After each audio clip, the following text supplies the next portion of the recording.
12시에 많은 참여 바랍니다.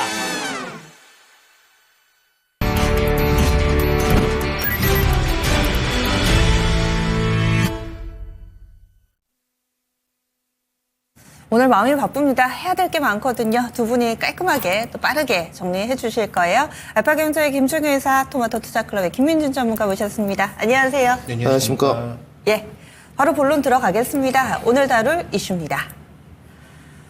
네, 오늘 살펴봐야 될 부분 딥시크 공포, 이렇게 5글자가 확 우리 앞에 와 있습니다. 우리 증시에 악재로 작용할지 호재로 작용할지 또 종목별로도 다를 거고요. 딥시크 생소하시니까 또 이것이 무엇인지 이런 얘기들 좀 나눠보도록 하겠습니다. 먼저 김민준 전문가님, 딥시크 뭔지 소개 좀 해주세요.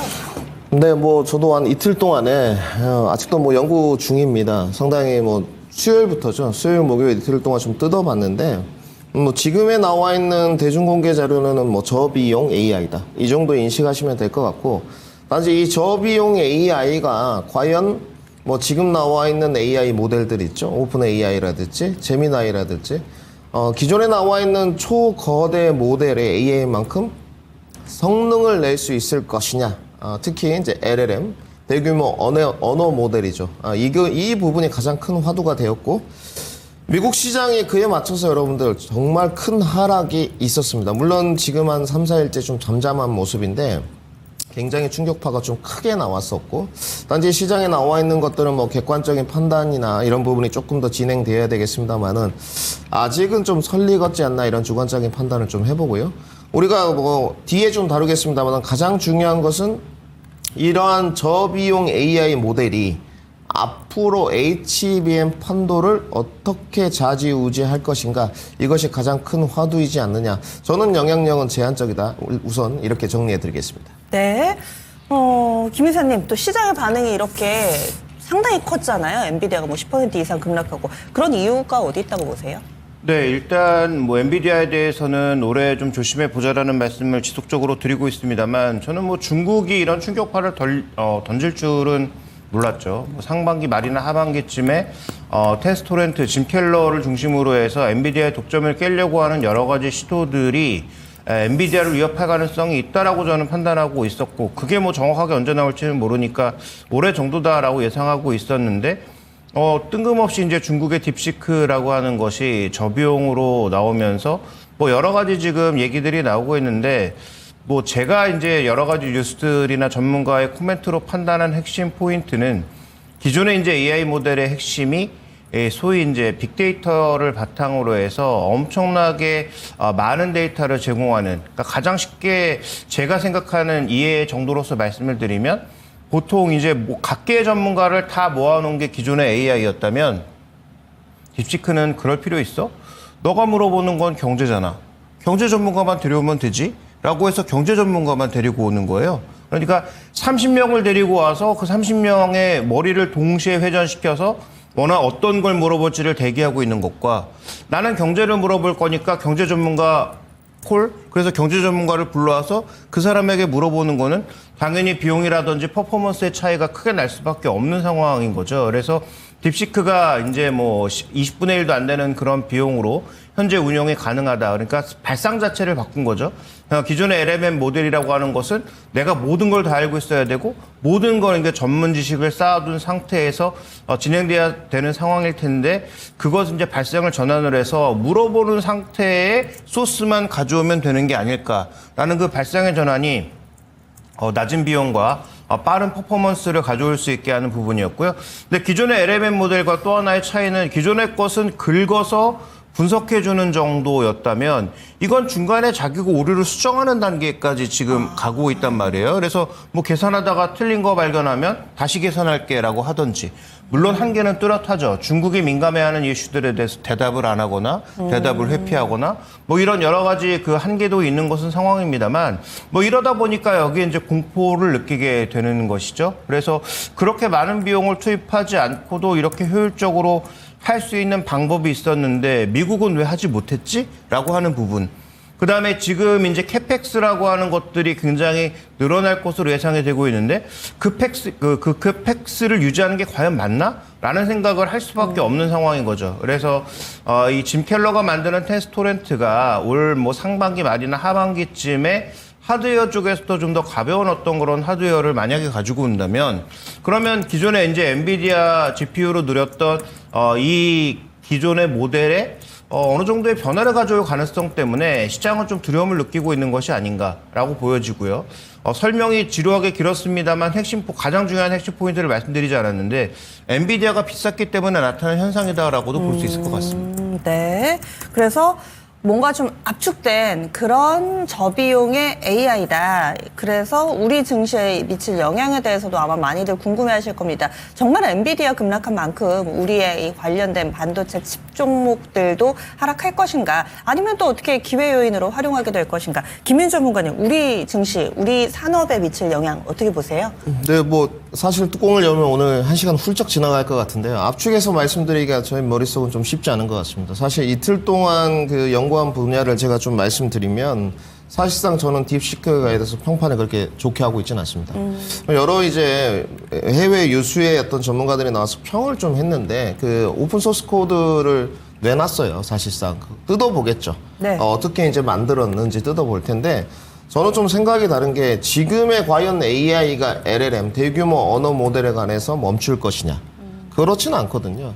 사실상 언어 모델을 먼저 학습한 이유가 사실 잘 물어도 대답을 못했단 말이죠. 초기에만 해도 결국은 이제 AI가 여러분들 세 가지 구도로 좀 이루어져 있습니다. 첫 번째가 이제 비지도 학습이라는 거고요. 두 번째가 지도 학습, 세 번째가 강화 학습입니다. 간단하게만 말씀을 드리면 강아지 사진을 보여줬을 때 이것은 강아지야 이렇게 대답하는 거. 그리고 이제 스스로 판단하는 게 강화 학습 부분이라고 보시면 될 것 같은데 지금 딥시크를 제가 사용해 본 결과는 그 대규모 언어 모델의 환경에서 지금 챗GPT 오픈AI와 비슷한 답변을 내놓는다고 했는데 과연 이것이 지금 대규모 언어 모델을 갖고 있는 즉 초거대 모델이라고 지칭하겠습니다. 챗GPT의 초거대 모델을 과연 모방한 것이 아닌가에 대한 의구심을 굉장히 가졌고요. 그리고 이제 한계치가 뚜렷하고 좀 보여진다는 부분이 어떤 부분이냐면 과연 언어 모델을 넘어서 앞으로 영상학습 추론으로 갔을 때 이 부분이 올바른 답변이 나올 것인가? 그 다음에 정확한 속도와 구동이 될 것인가? 여기에 관해서 좀 의구심을 갖고 있었고, 미국 시장은 왜 충격파를 받았느냐?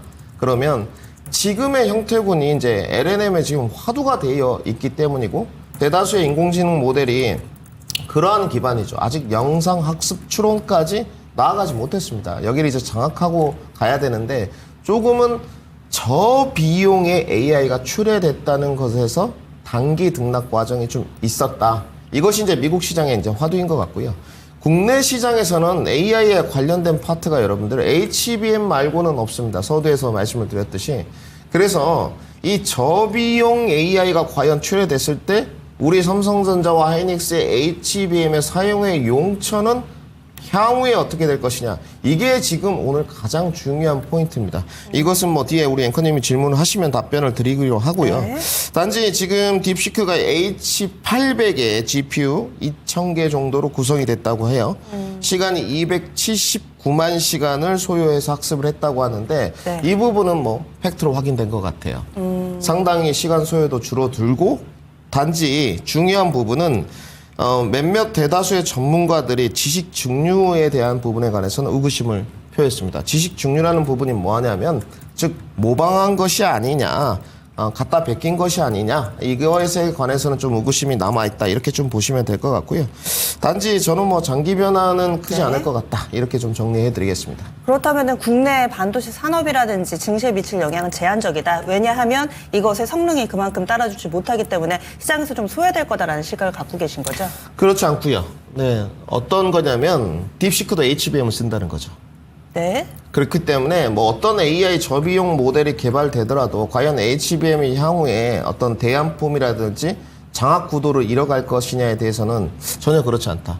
딥시크에 들어가 있는 H800도 여러분들 HBM2E로 지금 들어가 있는 상태입니다. 그렇기 때문에 어떤 AI의 어떤 기업들이 무엇을 저비용이든 고비용을 뭐 만든다고 한들 초고대 모델을 만든다고 하든 HBM은 무조건 들어간다 이렇게 보시면 돼요. 그러면 수혜라고 보시는 거세요? 우리 HBM 그렇죠. 만든 업체들 입장에서 시장이 커진다? 단지 이제 HBM이 앞으로 예. 이제 초거대 모델로 갈 때마다 HBM3E에서 HBM4 이야기도 나오지 않겠습니까? 나오고 있지 않습니까? 네. 그러면 이제 뭐 계속적으로 초거대 모델 고용량을 쓸 때 HBM4, 뭐 HBM5라고 지칭하겠습니다. 이렇게 기술 진척도가 빨랐는데 네. 어느 정도 이제 월이 있겠죠. 담벼락이 좀 있는 상태에서 이 기술 개발이 앞으로 향후 진척도로 나아가는 데는 제한적이고요. 기업들은 저는 앞으로 이렇게 될 것이라고 보고 있습니다. 초대형 모델을 쓰는 기업과 저비용 모델을 쓰는 기업들이 나눠질 것이다. 네. 그러면 우리는 뭐 저비용 모델을 쓰는 업체들은 HBM이 안 들어갈 것이냐? 그렇지 않다는 것이죠. 그래서 뭐 향후에 말씀드리겠습니다만은 이 저비용 모델의 기업들의 삼성전자는 좀 기회가 되지 않겠느냐? 특히 딥시크는 HBM2E를 지금 쓰고 있기 때문에 과연 여기서 삼성전자가 얼마만큼 장악력을 가져갈지는 좀 지켜봐야 된다. 이렇게 말씀드리겠습니다. 지금 조금 전에 김민주 전문가님 말씀하시는 가운데 저희 화면 옆에 나간 게 이 딥시크의 화면이었거든요. 그래서 들어가 보시면은 정말 이 챗GPT와 거의 화면 구성이 동일합니다. 그래서 이 질문을 치면 거기에 대해서 대답을 해주는데 저는 영어로는 뭐 간단하게 좀 질문을 몇 개 해봤는데 한국말로 되는지 몰랐어요. 한국말로 지금 되는 화면을 나갔는데 간밤에 미국 증시 정리해줘요 이렇게 했더니 갑자기 2023년 10월 데이터를 막 정리를 하니까 지금 이런 부분들도 사실은 출시된 지 얼마 안 돼가지고요. 검증 과정을 계속 거치게 될 겁니다. 그래서 겉모양은 따라할 수 있는데 정말 알맹이가 좀 있는 것인가 여기에 대해서 시장이 또 얘기를 하게 될 텐데요. 그러면은 또 김종효 이사님은 어떻게 보세요? 네, 일단 이게 오픈소스로 되었다라는 점이 가장 핵심이라는 거죠. 그러니까 뭐 도출 과정이라든지 어떤 소스를 사용했는지에 대해서 지금 뭐 챗GPT 쪽은 다 공개하지 않는 그런 상황이라면 뭐 물론 오원 모델에서 일부 공개하는 부분도 있다고는 하지만 일단 기본적으로는 자신들의 전체적인 그 과정을 모두 오픈하지 않는 상황인데 어쨌든 이 딥시크는 전반적으로 오픈소스로 모든 걸 풀고 있으니까 우리가 지금 두려워하는 것은 중국이 이런 걸 만들었다가 아니라 이런 오픈소스를 바탕으로 해서 수많은 모델들이 만들어지고 거기서 더 혁신이 나타나고 하면 지금 우리가 공고하게 생각했던 소위 이제 엔비디아와 챗GPT를 중심으로 해서 어느 정도 독과점이 이루어질 거라고 봤던, 공고할 거라고 봤던 이 시장이 무너지면 엔비디아의 마진율은 보장할 수가 없는 거죠. 그러면 그 밑에 있는 종목군들의 마진율도 이제 보장하기가 힘든 상황이 될 거고요. 물론 결론적으로도 저도 검증이 더 필요하다라는 점, 그 다음에 핵심 부품들은 여전히 어떤 상황에서도 필요하다라는 점에서 국내 시장에 미치는 영향은 뭐 일시적으로 나타날 수 있지만 그 영향은 제한적일 것이다라는 데는 저도 100% 동의합니다.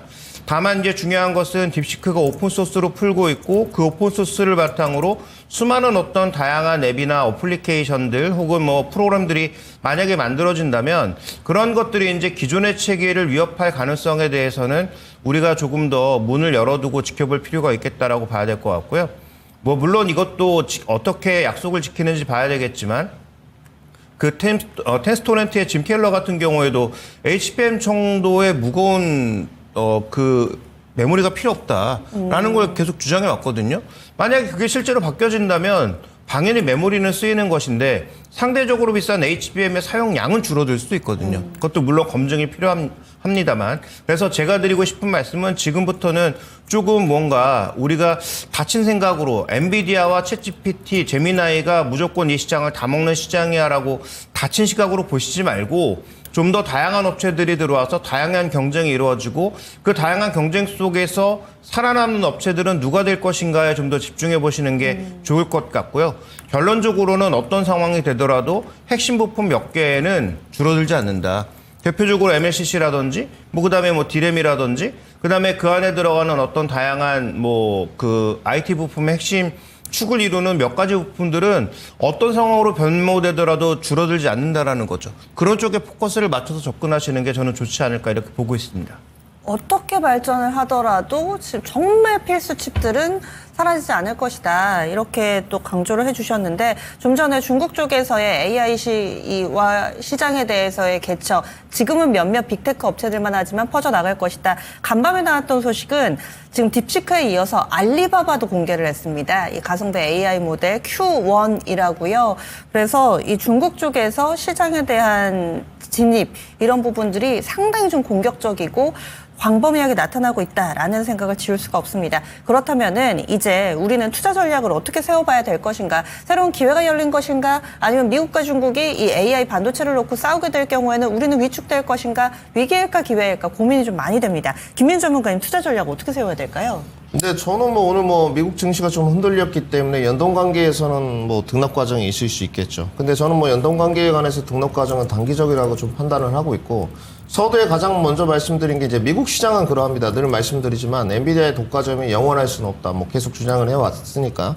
단지 엔비디아의 독과점이 영원할 수 없는 것과 HBM이 향후에 계속 사용될 것이냐는 다른 문제입니다. 이 부분은. 분명히 저는 삼성전자 쪽에 좀 더 기회가 되지 않겠느냐 생각을 하는데, 나쁘게 보면 기술 개발이 이미 완료된 제품들이죠. HBM2나 HBM2E 이런 제품들이 분명히 딥시크에도 들어가고 있기 때문에 여기에 관해서 점유율을 확대할 수 있을 것이냐, 이 부분은 좀 화두로 남아있고, 저는 HBM4 이후에 어찌됐건 HBM도 기술 개발 진척도가 넥스트 레벨로 넘어가기 위해서는 한 2년 정도 걸릴 것이다, 이렇게 생각을 하고 있습니다.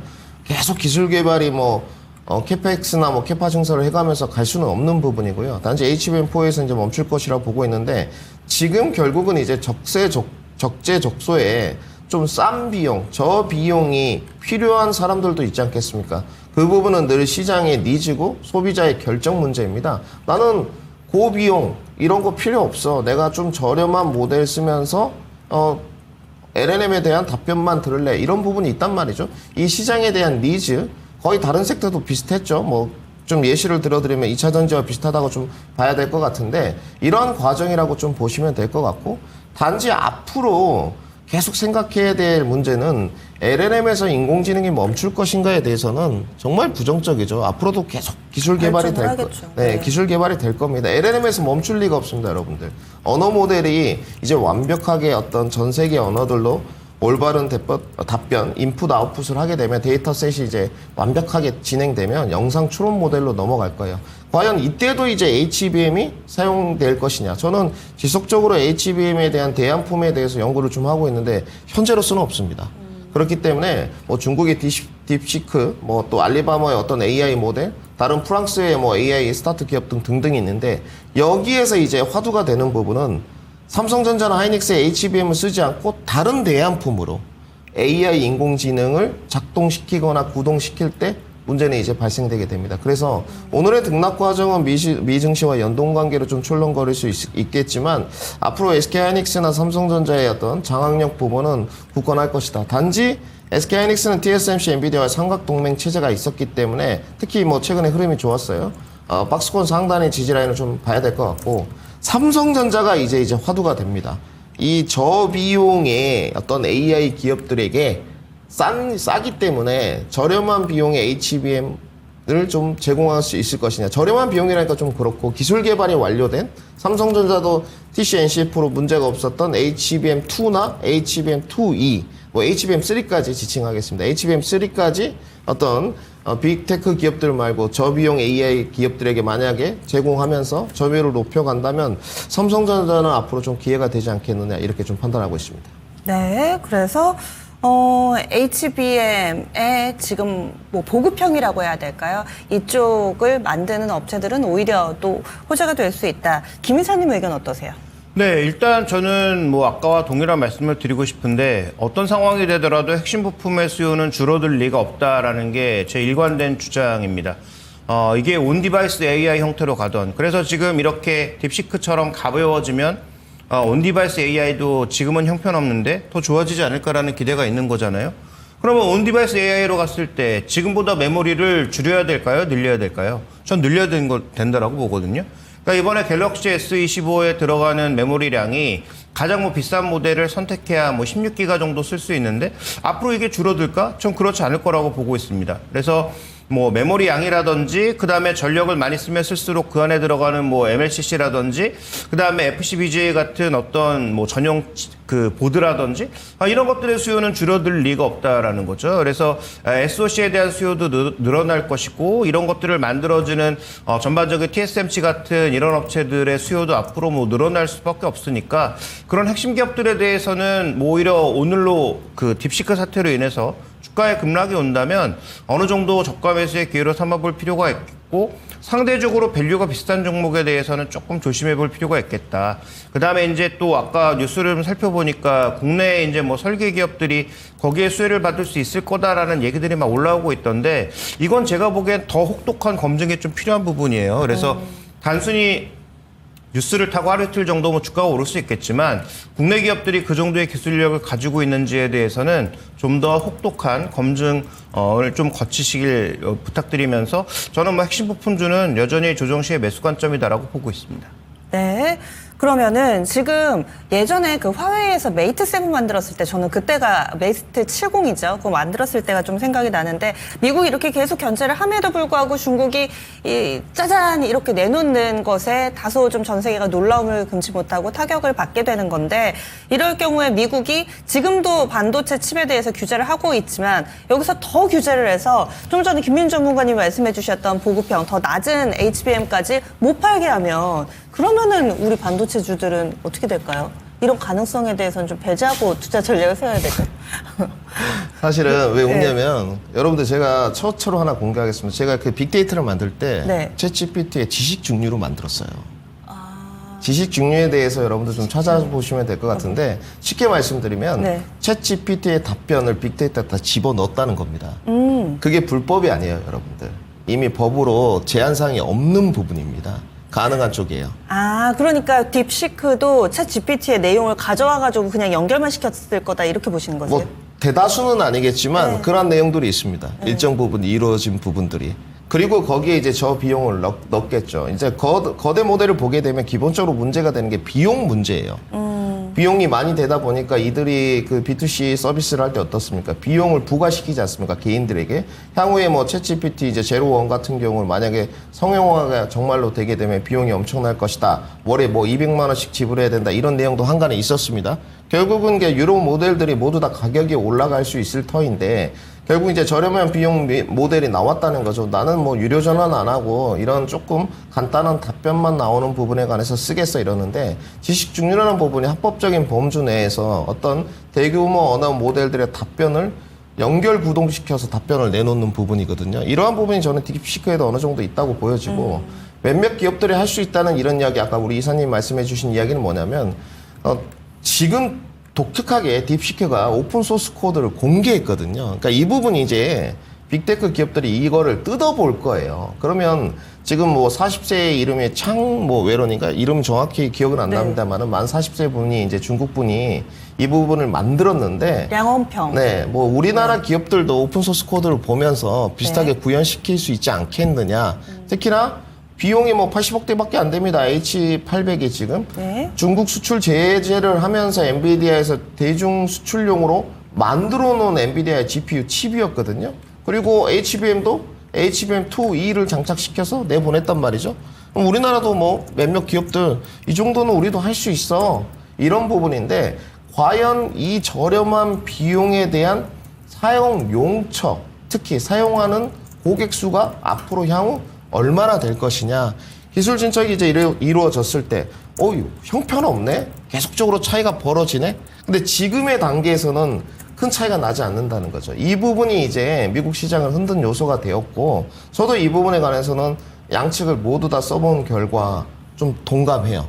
민감 정보에 대한 답변을 제외하고는 비슷한 결과물이 나오는데 과연 딥시크가 오픈 AI, 챗GPT를 모방을 안 했는지에 관해서는 네. 굉장히 좀 부정적이었습니다. 왜냐면 오픈 AI 쪽에서도 지금 지적재산권 얘기를 그렇죠. 하기 네. 시작했으니까요. 벌써 그 네. 이야기가 나오고 어떻게든 제재를 할 거예요. 제가 봤을 때는 앞으로 향후 소송전으로 갈 것이라고 보여지거든요. 네. 법적 충돌이 있을 것이라고 보여지는데 여기서 이제 미국의 형태가 중요할 것 같고 단지 저희는 여기에 관해서 크게 관심을 가질 필요가 없습니다. 네. 왜냐하면 앞으로 향후 HBM에 대한 사용 용처예요. 그래서 저는 오늘 아마 HBM에 대한 그 시장이 조금 다음 주 정도 되면 계속적으로 뭐 화두가 되면서 저비용에도 HBM들이 들어갈 것이다 이런 평들이 나오면 오히려 하이닉스 쪽보다는 삼성전자 쪽에 좀 기회가 되지 않겠느냐 다시 한번 좀 말씀을 드리도록 하겠습니다. 예, 알겠습니다. 이렇게 해서 저희 첫 번째 이슈 마무리 짓겠고요. 다음은 리포트로 넘어가겠습니다. 오늘 준비되어 있는 세 개의 리포트 그 가운데서 첫 번째로는 여기도 딥시크가 빠지지 않습니다. 하나투자증권인데요. 딥시크 패닉 금지 국내 증권사에서는 어떻게 봤는지 좀 궁금합니다. 다음으로는 메리츠증권인데 기아 디스코드 그리고 이 BNK 투자증권 삼성전기 종목 리포트입니다. 간략하게만 하나씩 소개를 해주실까요? 네, 일단 2번, 3번 리포트부터 보면 뭐 네. 기아 디스코드라는 게 뭡니까? 우리가 이제 코드가 맞다라는 얘기를 쓰지 않습니까? 디스코드라고 하는 것은 앞에 이제 접두어가 부정적 접두어니까 코드가 안 맞다라는 얘기죠. 뭐가 안 맞을까? 일치하지 않는다라는 얘기인데 과거에는 한 2년 전까지만 해도 실적을 쫓아가던 주가가 더 이상 실적을 쫓아가지 않는다라는 것이 핵심 포인트입니다. 주가는 뭐 PER 4배까지 역대 최저 수준으로 떨어져 있지만 기아가 지금 확실한 미래 비전을 밝혀주지 못하면 주가가 이제 폭발적으로 올라가긴 어렵다. 과거 이제 애플가 논란이 나왔던 2021년이었던가요? 그때가 이제 주가가 PER은 20배까지 갈 정도로 급격한 어떤 상승을 보였었는데 그때는 뭔가 이제 기대감이 있을 때였고 지금은 점점 수익성이 정체되거나 뭔가 좀 둔화되는 것 같은 그런 뉘앙스를 보여주고 있으니 현재 기아는 저평가된 것 맞고 목표가도 14만 원으로 현재 주가에선 비교적 높게 제시하고 있으나 예전처럼 아주 높은 목표가를 제시하기에는 좀 한계가 있다. 그래서 기아가 새로운 어떤 그 성장 모델을 제시하는 것이 필요하다라는 것이 메리츠 증권의 의견인데요. 오늘 뭐 기아에 대해서 여러 가지 보고서가 나와 있습니다만 가장 그래도 조금 여러 가지 색채를 담고 있는 보고서라서 간단하게 소개를 시켜드렸고 그다음에 이제 삼성전기도 오늘 뭐 리포트가 쏟아져 나오고 있습니다. 거의 뭐 전 증권사에서 다 나왔다라고 보여지는데 실적은 예상했던 것처럼 예상치를 크게 하회했습니다.